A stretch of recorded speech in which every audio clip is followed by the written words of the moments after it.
Hello everyone, welcome back to our library. आपकी अपनी library में आपका स्वागत है। आज मैं आपके लिए लाई हूँ शिक्षाप्रद मज़ेदार कहानियाँ। एक कहानी नहीं बल्कि अनेक कहानियाँ। जैसे कि आपको दिख रहा है कि कौन कौन सी कहानियाँ हैं। तो इसमें है शेर और खरगोश, दर्जी और हाथी, किसान के बेटे, राजकुमार और हंस, शिकारी और कबूतर, शेर और चूहा, अंगूर खट्टे हैं, प्यासा कौवा, अच्छी सीख, लालची कुत्ता, चालाक लोमड़ी, खरगोश और कछुआ, मुर्गी और सोने का अंडा, दो बिल्लियों का झगड़ा। तो ये बहुत ही मजेदार कहानियां हैं, एक एक करके हम पढ़ेंगे। तो चलो शुरू करते हैं। और आप मेरे चैनल पर नए हो तो चैनल को तुरंत सब्सक्राइब कर दीजिए, क्योंकि आपको मेरे चैनल पर ऐसी मजेदार कहानियां सुनने को और पढ़ने को मिलेगी। तो चलो शुरू करते हैं कहानियाँ। तो इन कहानियों में पहली कहानी है शेर और खरगोश। बहुत ही अच्छी कहानी है। तो चलो शुरू करते हैं। शेर और खरगोश। किसी वन में भासुरक नाम का एक सिंह प्रतिदिन अनेक वन्य जीवों को मारा करता था। एक दिन जंगल के सभी जीव मिलकर उसके पास पहुंचे और उसे निवेदन किया, वनराज, प्रतिदिन अनेक प्राणियों को मारने से क्या लाभ? आपका आहार तो एक जीव से पूर्ण हो जाता है। इसलिए क्यों न हम परस्पर कोई ऐसी प्रतिज्ञा कर ले कि आपको यहाँ बैठे बैठे ही आपका भोजन मिल जाए। सिंह उनकी बात मान गया। उस दिन के बाद सिंह को हर रोज एक जीव भेजा जाने लगा। समय बीतता गया। एक दिन एक खरगोश की बारी आ गई। खरगोश सिंह की मांद की ओर चल पड़ा, किंतु मृत्यु के भय से उसके पैर नहीं उठ रहे थे।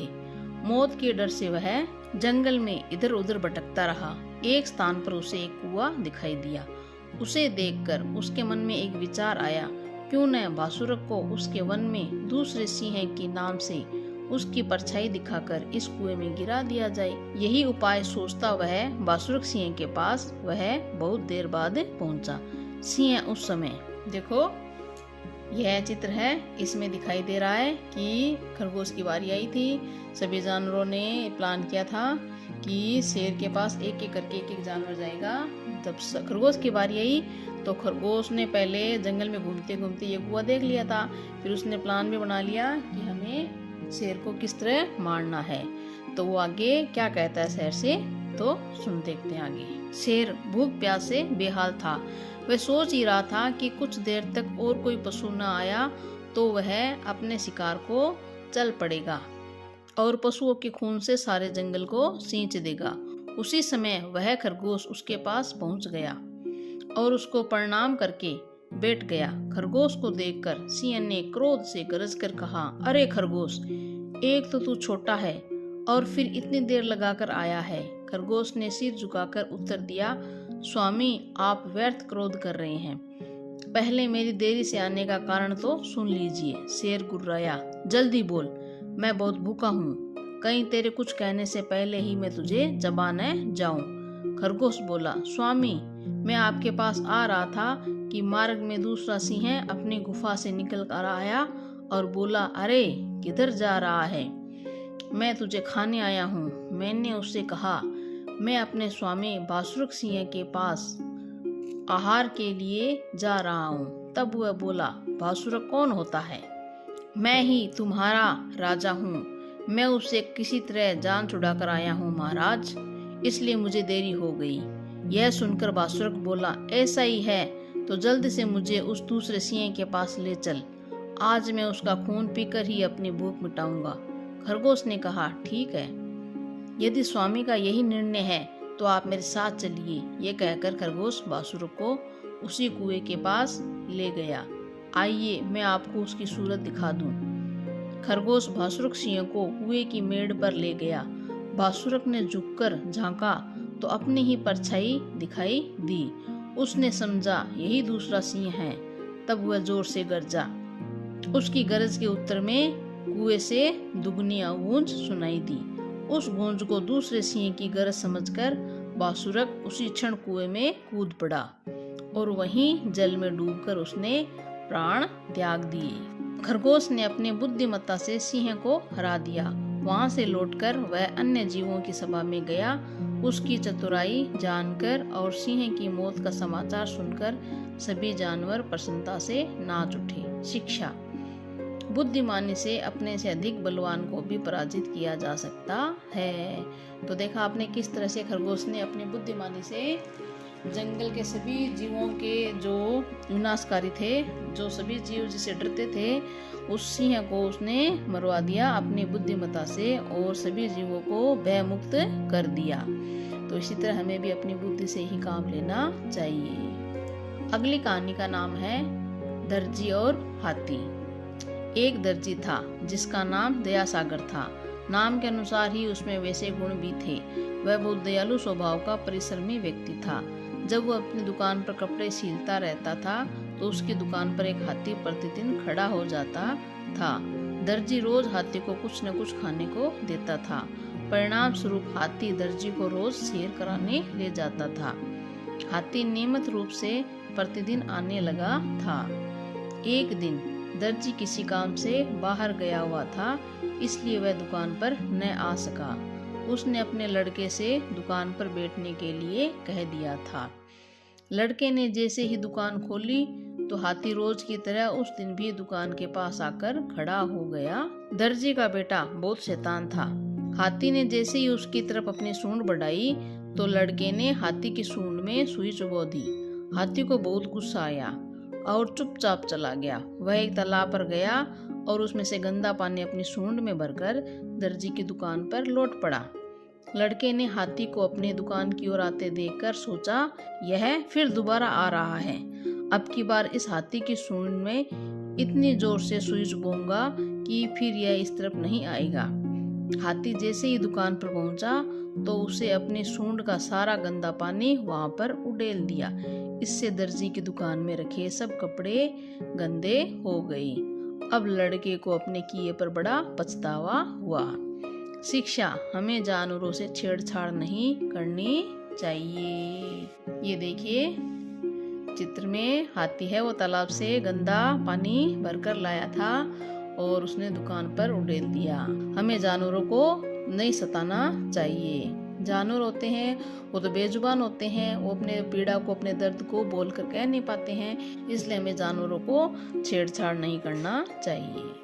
अगली कहानी का नाम है किसान के बेटे। एक गांव में बिरजू नामक किसान रहता था। बिरजू के 4 बेटे थे। बिरजू बहुत मेहनती और दूरदर्शी स्वभाव का था, जबकि उसके बेटे निकम्मे, कामचोर और आलसी स्वभाव के थे। बिरजू किसान बूढ़ा होता चला गया और उसके बेटे जवान हो गए। बिरजू के बेटे अभी भी उसी पर निर्भर थे। बिरजू को पता था कि वह बहुत जल्दी मर जाएगा, अतः बिरजू चिंतित रहने लगा कि मेरे मरने के बाद मेरे इन कामचोर बेटों का क्या होगा। ये बिना कोई काम किए कैसे अपना जीवन यापन करेंगे। बेटों को सही मार्ग पर लाने के लिए बिरजू किसान ने उन्हें अपने पास बुलाया और कहा, मैंने आपने कमाए पैसे से जो कुछ भी खरीदा है, सोना चांदी आदि सब अपने खेतों में गाड़ दिया। अब मैं बूढ़ा हो गया हूँ। शायद इसी कारण से मुझे यह याद नहीं रहा कि धन किस जगह गड़ा है। मेरी स्मरण शक्ति भी कमजोर हो गई है। यह कहकर किसान मर गया। अब बिरजू किसान के 4 बेटों ने सोना चांदी तथा पैसा ढूंढने के लिए सारा खेत खोद डाला, परंतु उसके हाथ कुछ नहीं लगा। यह देखकर वे बहुत निराश हुए। एक दिन वे चारों अपने पिता के मित्र के पास गए और उनको सारी बात सुनाई। यह सुनकर बिरजू का मित्र बहुत खुश हुआ। उसने कहा, तुम्हारे पिता बहुत बुद्धिमान थे। अनाज ही तो असली सोना है। तुमने खेत तो खोद डाला, अब उसमें बीज बोकर अच्छी फसल उगाओ और उस फसल को बाजार में बेच दो। इससे तुम्हें काफी मुनाफा होगा। चारों ने ऐसा ही किया और परिश्रम का महत्व समझा। शिक्षा। परिश्रम का फल अच्छा होता है। तो हमें परिश्रम करना चाहिए, हमें मेहनत करनी चाहिए, आलसी पूर्वक जीवन व्यतीत नहीं करना चाहिए। अगली कहानी का नाम है राजकुमार और हंस। एक बालक सिद्धार्थ प्रातःकाल घूमने के लिए बगीचे में गया। बगीचे में बहुत से पक्षी उछल कूद कर रहे थे। कुछ समय पश्चात उसका भाई देवदत्त भी शिकार के लिए बगीचे में गया। देवदत्त के बाण से आकाश में एक हंस घायल हो गया। घायल हंस भूमि पर गिर गया। सिद्धार्थ को उस घायल हंस पर दया आई और वह उसे कुटिया में ले गया। वहां उसका उपचार किया। देवदत्त अपने बाण से घायल हंस को लेने के लिए वहां आ गया और बोला, यह हंस मुझे दे दो, इसे मैंने तीर से मारा है। सिद्धार्थ बोला, जीव को मारना पाप है, मैंने इसकी रक्षा की है, अतः यह मेरा है। न्याय के लिए दोनों राजा के पास पहुंचे। सिद्धार्थ ने हंस को गोदी में ले रखा था। राजा ने दोनों की सारी बात सुनी और फैसला करने में देर न लगी। राजा ने कहा, मारने वाले से बचाने वाले का अधिकार ज्यादा होता है, अतः हंस राजकुमार सिद्धार्थ का है। शिक्षा, जीवों पर सदैव दया भाव रखनी चाहिए। ये देखो दोनों भाई हैं, यह है सिद्धार्थ, यह है देवदत्त। देवदत्त के हाथ में धनुष है, तीर कमान है, तीर हंस पे लग गया। और ये सिद्धार्थ है, राजकुमार सिद्धार्थ, इसने हंस को बचाया, इसको दया आई। तो जीवों पर हमेशा दया भाव रखनी चाहिए। मारने वाले से ज्यादा जो बचाने वाला होता है वह ज्यादा बड़ा होता है। अगली कहानी का नाम है शिकारी और कबूतर। एक वृक्ष पर बहुत से कबूतर रहते थे। एक दिन प्रातःकाल कबूतर भोजन की तलाश में उड़े। उड़ते उड़ते उनकी दृष्टि एक जगह बिखरे हुए दानों पर पड़ी। वहां एक शिकारी ने जाल फैला रखा था और उस पर चावल बिखेर रखे थे। कबूतरों के राजा को शंका हुई। उसने सोचा, यहाँ सुनसान जंगल में ये दाने कहाँ से आए? अवश्य ही दाल में कुछ काला है, खैर देखा जाएगा। ऐसा विचार करके वे नीचे उतरे। सभी कबूतर दाने चुगने लगे और जाल में फंस गए। सब कबूतर घबरा गए। वे अपने राजा को बुरा भला कहने लगे। उनके राजा ने कहा, भाइयों, संकट में घबराना नहीं चाहिए, हिम्मत रखो। कबूतरों के राजा ने कहा, सभी कबूतर जाल सहित इकट्ठे उड़ो। सभी कबूतरों ने ऐसा ही किया। सब कबूतर आकाश में जाल सहित उड़े जा रहे थे। शिकारी उनके पीछे पीछे धरती पर भागा जा रहा था और कहता जा रहा था, पक्षी गिरेंगे, मेरा शिकार बनेंगे। परंतु कबूतर उड़ते उड़ते शिकारी की आंखों से ओझल हो गए। शिकारी हाथ मलता रह गया। शिक्षा, एकता में बल होता है। शिकारी है वो देखता ही रह गया और जो कबूतर है वो जाल लेकर उड़ गए। तो एकता में बल होता है, सभी को एक रहना चाहिए। अगली कहानी का नाम है शेर और चूहा। एक जंगल था। जंगल का राजा शेर एक दिन पेड़ की छाया में सो रहा था। एक छोटा चूहा अपने बिल से दौड़कर आया और शेर की नाक पर उछल कूद करने लगा। इससे शेर जाग गया। शेर ने चूहे को अपने पंजे में दबोच लिया। चूहा बोला, मुझे माफ कर दीजिए, मुझसे अनजाने में गलती हो गई, मुझे न मारे, किसी दिन मैं भी आपके काम आ सकता हूँ। शेर चूहे की बात सुनकर हंस पड़ा। एक छोटा सा जानवर इतने बड़े शेर का किस प्रकार भला कर सकता है? परंतु शेर को उस पर दया आ गई। उसने चूहे को छोड़ दिया तथा चेतावनी दी कि फिर कभी मुझे नींद से मत जगाना। चूहा भागकर अपने बिल में घुस गया। कुछ दिन के बाद एक शिकारी उस जंगल में आया। वह अपना जाल बिछाकर चला गया। शेर शिकारी द्वारा फैलाए जाल में फंस गया। शेर ने जाल की रस्सी को तोड़ने की कोशिश की, परंतु वह असफल रहा। इस पर वह जोर जोर से दहाड़ने लगा। शेर की दहाड़ सुनकर चूहा अपने बिल से बाहर आया। चूहा शेर से बोला, तुम चुपचाप लेटे रहो, मैं तुम्हें अभी आजाद करता हूँ। चूहे ने धीरे धीरे जाल को उतर दिया। शेर जाल से बाहर आ गया। शेर ने अपने मित्र चूहे का धन्यवाद किया और कहा, आज मैं जान गया कि छोटा सा जानवर भी बड़े जानवरों की विपत्ति में सहायक हो सकता है। शिक्षा क्या है? कर भला सो हो भला। तो ये देखो चूहा है वो जाल में फंसे शेर की कैसे सहायता करता है। ये शिकारी ने शेर को जाल में फंसा लिया है और चूहा उसकी सहायता करने के लिए आया है। तो हर जीव के पास अलग तरह की ताकत होती है। किसी में कोई ताकत होती है, किसी में कुछ ताकत होती है, तो किसी को भी छोटा नहीं मानना चाहिए। अगली कहानी का नाम है अंगूर खट्टे हैं। एक लोमड़ी थी। एक दिन वह बहुत भूखी थी। वह भोजन की खोज में इधर उधर घूम रही थी। उसे एक बाग में अंगूर की बेल दिखाई दी, जिस पर पके हुए अंगूर लटक रहे थे। पके हुए अंगूरों को देखकर उसके मुंह में पानी भर आया। उसने सोचा, आज अंगूर खाकर भूख मिटाई जाए। अंगूर को तोड़ने के लिए लोमड़ी कई बार उछली, परंतु वह उन तक पहुंचने में असफल रही। अंगूर बहुत ऊंचाई पर लगे हुए थे। एक बार उछलते उछलते वह धड़ाम से भूमि पर गिर पड़ी, जिससे उसके शरीर पर चोट लग गई। उसे बहुत शर्मिंदगी महसूस हुई और वह वहां से चुपचाप चल दी। एक खरगोश यह सब खेल देख रहा था।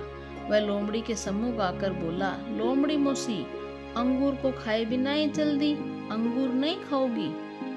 लोमड़ी बोली, नहीं, अंगूर खट्टे हैं, यदि मैं इन्हें खाऊंगी तो बीमार पड़ जाऊंगी। खरगोश बोला, अंगूर तोड़ नहीं सकी तो कहती है कि अंगूर खट्टे हैं। शिक्षा, अपनी असफलता के लिए दूसरों को दोष देना अनुचित है।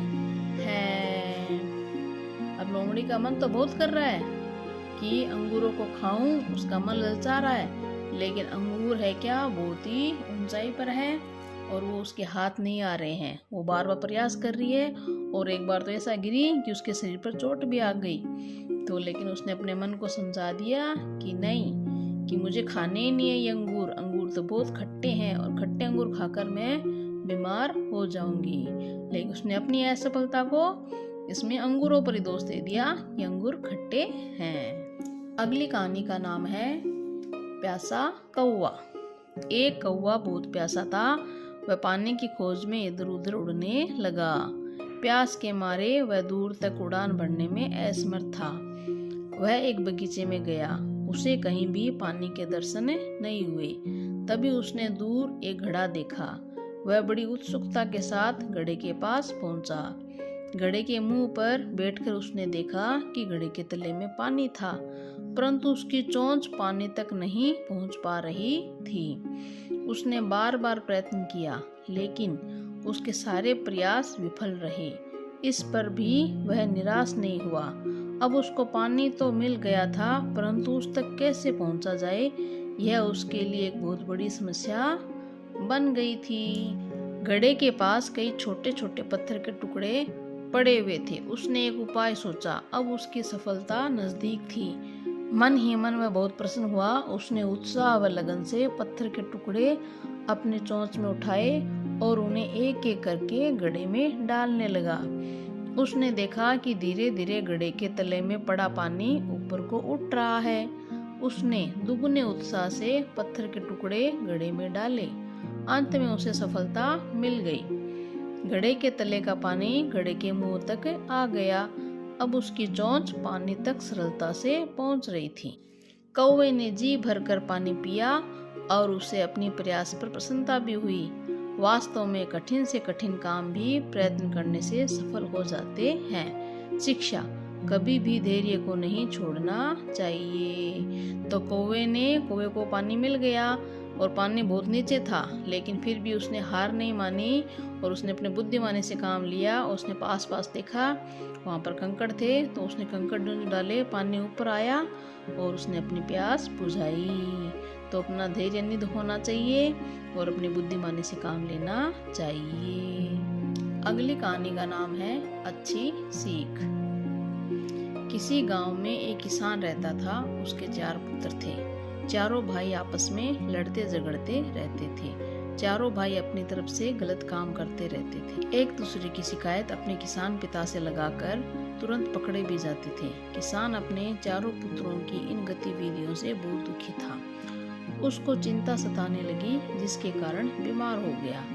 अब किसान अपनी अंतिम सांसें गिन रहा था, परंतु चारों पुत्रों का लड़ाई झगड़ा उसको ठीक प्रकार से मरने भी नहीं दे रहा था।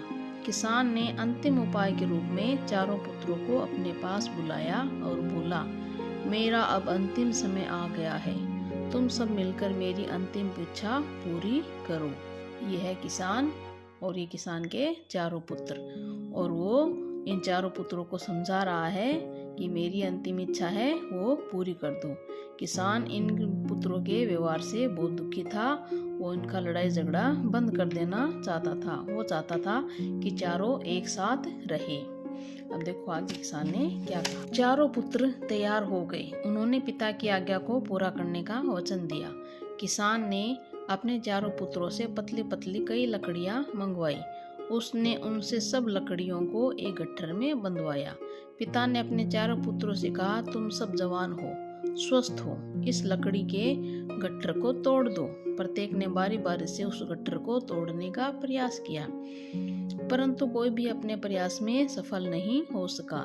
इसके बाद किसान ने गट्ठर को खोलने का आदेश दिया और उनसे एक एक लकड़ी को तोड़ने का कहा। सबने अति शीघ्र करके एक एक सभी लकड़ियों को तोड़ डाला। किसान ने कहा, पुत्रों, जिस प्रकार तुम पतली लकड़ियों के गट्ठर को नहीं तोड़ सके, परंतु एक एक करके तुमने सारी लकड़ियों तोड़ डाली, ठीक उसी प्रकार यदि तुम अलग अलग रहोगे तो कोई भी तुम्हारा अहित कर सकता है, परंतु यदि तुम लकड़ियों के गट्ठर की तरह मिलकर एक रहोगे तो तुम्हारा कोई कुछ भी अहित नहीं कर सकता। पिता की बातें सुनकर चारों भाइयों ने आपस में मेलजोल रखकर इकट्ठे रहने का निश्चय कर लिया। शिक्षा एकता में ही शक्ति है। देखो यहाँ पर किसान ने बेटों से लकड़ियां मंगवाई पतली पतली, उनका गट्ठर करने को कहा और लकड़ियों का गट्ठर तोड़ने का आदेश दिया, लेकिन चारों में से कोई भी लकड़ियों का गट्ठर नहीं तोड़ सका। फिर किसान ने कहा कि एक एक लकड़ी तोड़ो, तो एक एक लकड़ियां तो सभी ने तोड़ दी। इस प्रकार लकड़ियों के माध्यम से किसान ने अपने बेटों को समझाया कि सभी आपस में एक रहो। अगर अलग अलग रहोगे तो तुम्हारा हर कोई अहित कर देगा, लेकिन जब तुम साथ रहोगे, एक रहोगे, तो तुम्हारा कोई कुछ नहीं बिगाड़ सकेगा। अगली कहानी का नाम है लालची कुत्ता। प्राय देखा गया है कि जानवरों में कुत्ता सबसे ज्यादा लालची होता है। एक कुत्ता रोटी के टुकड़े के लिए एक द्वार से दूसरे द्वार पर भटकता रहता है। उसको भर पेट भोजन कभी नहीं मिलता, अपितु कभी कभी डंडे भी खाने पड़ते थे। एक बार उसको एक मांस विक्रेता की दुकान पर एक मांस का टुकड़ा मिल गया। मौका मिलते ही वह मांस का टुकड़ा लेकर भाग गया। वह किसी ऐसे स्थान की तलाश में था जहां वह आराम से बैठकर खा सके। वह नगर के अंतिम किनारे पर पहुंच गया। वहीं पर एक नाला बह रहा था। नाले का किनारा उसके लिए एकांत स्थान था। उसने पानी की ओर देखा। पानी में कुत्ते की परछाई साफ दिखाई दे रही थी। कुत्ते ने सोचा कि वह कोई दूसरा कुत्ता है जिसके मुंह में भी मांस का टुकड़ा था। उसको लालच सवार हो गया। उसने सोचा कि क्यों न इस कुत्ते को भगाकर दूसरा मांस का टुकड़ा भी मैं ले लूं, फिर मेरे पास दो दो मांस के टुकड़े हो जाएंगे। वह परछाई को देखकर भौंकने लगा। भौंकने पर उसके मुंह से मांस का टुकड़ा गिरकर पानी में बह गया। लालची कुत्ता ताकता रहा और वह अपनी गलती पर पछताने लगा। शिक्षा, लालच बुरी बला है। वो देखो नाले में उसे अपनी परछाई दिखाई दे रही है और उसके मुंह में टुकड़ा है और उसने सोचा कि यह दूसरा कुत्ता है, तो लालच में आकर उसने देखा ये भी मैं ले लूं, तो उसने उसकी ओर भौंका। भौंकते ही मुंह खोलते ही उसका टुकड़ा भी पानी में गिर गया। तो हमें लालच नहीं करना चाहिए, लालच बुरी बला है। अगली कहानी का नाम है चालाक लोमड़ी। एक बार की बात है, किसी जंगल में एक लोमड़ी रहती थी। वह बहुत चालाक थी। एक दिन उस लोमड़ी को बड़ी तेज भूख लगी। वह जंगल में भोजन की तलाश में इधर उधर भटक रही थी, परंतु उसे खाने को एक टुकड़ा भी न मिला। थक हार कर वह एक पेड़ के नीचे बैठ गई। अभी वह बैठी ही थी कि उसकी निगाह पेड़ के ऊपर बैठे कौवे पर पड़ी, जो मुंह में रोटी का टुकड़ा लिए बैठा था। रोटी को देखते ही उसके मुंह में पानी आ गया। वह कौवे से रोटी छीनने का उपाय सोचने लगी। अभी वह कुछ सोच ही रही थी कि उसे एक तरकीब सूझी। लोमड़ी ऊपर मुंह करके प्यार से बोली, कौवे भैया, आज तो आप बड़े दिनों में दिखाई दे रही हो। मैंने आपको न जाने कहां कहां ढूंढा, परंतु आप कहीं न मिले। आपको देखकर मेरा बहुत मन कर रहा है कि मैं आपका गाना सुनूं, क्योंकि आपकी आवाज इतनी मधुर है कि मैं अपनी सुध बुध खो बैठती हूँ। भैया, कृपया अपना गाना सुना दो। आपका बहुत उपकार होगा। कौवा अपनी प्रशंसा सुनकर फूलकर कुप्पा हो गया। जैसे उसने गाना गाने के लिए मुंह खोला, रोटी का टुकड़ा नीचे गिर गया। लोमड़ी ने झट से टुकड़े को उठाया और भाग गई। कौवा यह सब देखकर अपने ऊपर पछताने लगा। किसी ने ठीक ही कहा है, अनावश्यक प्रशंसा घातक होती है। शिक्षा, झूठी प्रशंसा से खुश नहीं होना चाहिए। ये देखिए, कौवा है, कौवे के मुंह में रोटी है और यहाँ नीचे लोमड़ी है। अब लोमड़ी इस रोटी को पाना चाहती है, तो उसने तरकीब लगाई कि इस कौवे को मूर्ख बना जाए। तो उसने उसकी प्रशंसा में कहा, कौवे भैया तुम बहुत अच्छा गाते हो, मुझे तुम्हारा गाना सुनना है, तुम मुझे गाना सुनाओ। और कौवा भी अपनी झूठी प्रशंसा सुनकर खुश हो गया और उस खुशी में गाने लगा। और गाना गाने के लिए जैसे मुंह खोला, रोटी नीचे गिर गई। और लोमड़ी तो इसी ताक में थी और रोटी लेकर तुरंत भाग गई। तो हमें झूठी प्रशंसा से खुश नहीं होना चाहिए। अगली कहानी का नाम है खरगोश और कछुआ। एक वन में खरगोश और कछुआ रहते थे। दोनों गहरे मित्र थे। एक दिन वे सैर के लिए निकले। खरगोश तेज चलता और कछुआ धीरे धीरे। खरगोश को कछुए की चाल पर हंसी आ गई। वह बोला, क्या तुम बीमार हो जो चींटी की चाल चल रही हो? आओ मेरे साथ दौड़ का मुकाबला करो।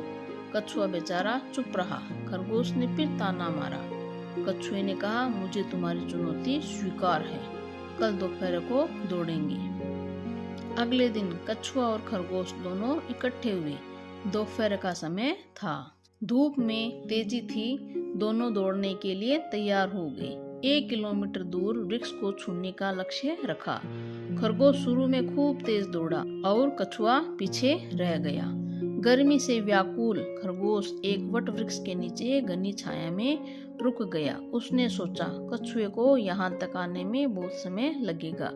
यह सोचकर वह पेड़ की घनी छाया में लेट गया। पेड़ की शीतल छाया में उसे नींद आ गई।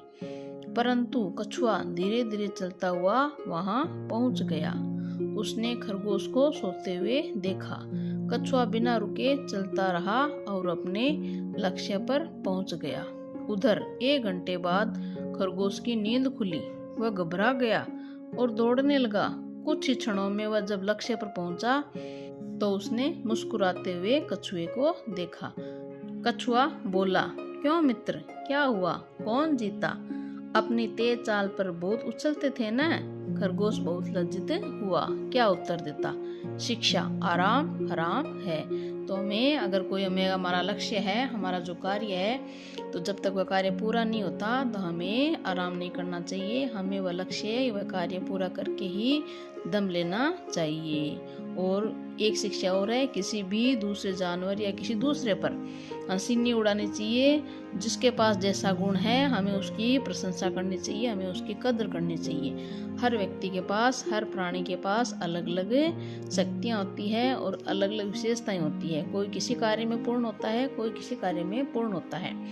तो हमें सभी का सम्मान करना चाहिए और एक दूसरे का मान रखना चाहिए। अगली कहानी का नाम है मुर्गी और सोने का अंडा।